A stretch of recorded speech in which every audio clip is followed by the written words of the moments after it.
السلام عليكم ورحمة الله وبركاته. ازيكم يا حبايبي؟ عاملين ايه؟ يا رب تكونوا بخير جميعا. النهاردة بقى هنعمل مع بعض صينية لحمة كده، يا رب تعجبكم. اول حاجة طبعا انا حطيت حلة على النار وحطيت فيها مية تغلي. هروح بقى اقطع اللحمة كده مكعبات صغيرة، وبعد ما اقطعها هشطفها شطفة سريعة. نجيب اللحمة مع بعض كده ونجيب السكينة ونقطع اللحمة مكعبات صغيرة جدا زي ما انتوا شايفين كده. اقطع بقى اللحمة كلها كده وارجع لكم على طول. هنا المية بتاعتي كانت غليت، شطفت اللحمة شطفة حلوة كده ورحت حطاها في المية اللي بتغلي. هستنى بقى اللحمة اول ما تغلي كده، هطلع ريم، هشيل الريم كده اتخلص منه. كل ما تغلي هطلع ريم، هفضل اشيل فيه كده لغاية ما احس ان اللحمة بتاعتي خلاص ما فيهاش اي ريم. زي ما انتوا شايفين كده انا بشيل الريم من عليها.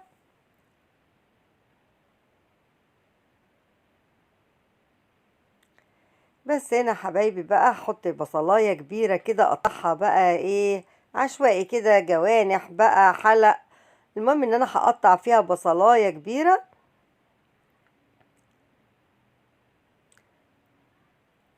هظبط بقى الفلفل بتاعي كده، احط شويه فلفل حلوين، فلفل اسود، وهحط كمان ورقتين من اللوري وشويه بهارات لحمه، واسيب اللحمه بتاعتي بقى لما تستوي خالص.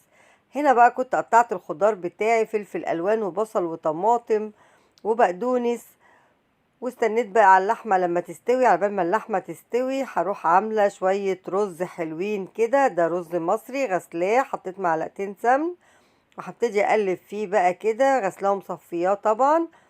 هقلب فيه كده لما احس ان هو خلاص نشف خالص من المية. بفضل اقلب فيه في السمنة كده. محضرة التوابل بتاعتي بقى، لومي وقرفة عيدان ولوري، فلفل اسود وبهارات لحمة، شوية بودرة زعفران. هفضل اقلب بقى كده بالتوابل بالرز لغاية ما احس بريحة التوابل طلعت كده مع ريحة الرز، يعني حاجة كده ما اقولكوش بقى على الجمال. هحط المية بقى، ده طبعا رز مصري بياخد كوباية رز بتاخد كوباية مية. هظبط الملح بقى وشوية فلفل اسود كده واركنه بقى لما يستوي كده على نار هادية. هنا اللحمة بتاعتي خلاص دخلت في السوا. هبتدي بقى احط البصل الاول. اول حاجة طبعا احطها البصل، لانه عارفين ان البصل بياخد وقت عن الفلفل والطماطم، هحطهم اخر حاجة. هسيب بقى اللحمة بتاعتي على النار كده لغاية ما احس ان البصلة دبلت خالص. هنا البصلة بتاعتي زي ما انتوا شايفين كده دبلت خلاص. هبتدي بقى احط معلقة سمنة حلوة كده عليه، على اللحمة، واحط الخضار بتاعي مع البصل بقى واللحمة كده، واظبط بقى الحياء بتاعي، الملح والفلفل والبهارات. حطيت رشة جوز الطيب. ظبطنا اللحمة كده زي ما انتوا شايفين.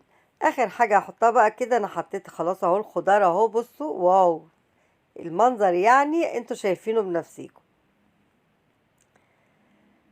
هقلبه تقلبتين كده على النار، وهجيب بقى الطاجن او الصينية اللي هدخلها الفرن، وهمسك بقى اللحمة بتاعتي كده اقلبها كلها في الصينية كده اللي هتدخل الفرن.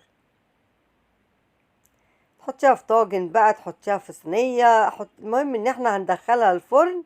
اخر حاجة حطيتها بقى البقدونس كده وهقلبها تقليبة، واديتها سنة من المية عشان خاطر بقى الخضار بتاعي كله يستوي مع اللحمة كده وتتظبط في الفرن. هدخلها الفرن بقى واخرجها اوريها لكم.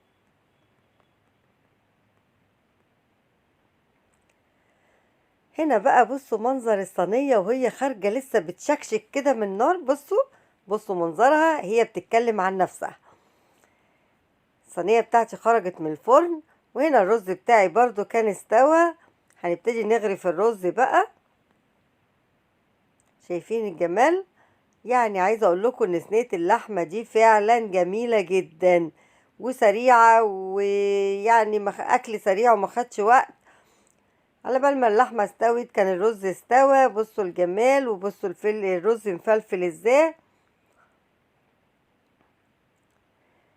وهنا بقى ده كان نهاية الفيديو بتاعي كده. يا رب يكون عجبكم، ويا رب ما كنتش طولت عليكم.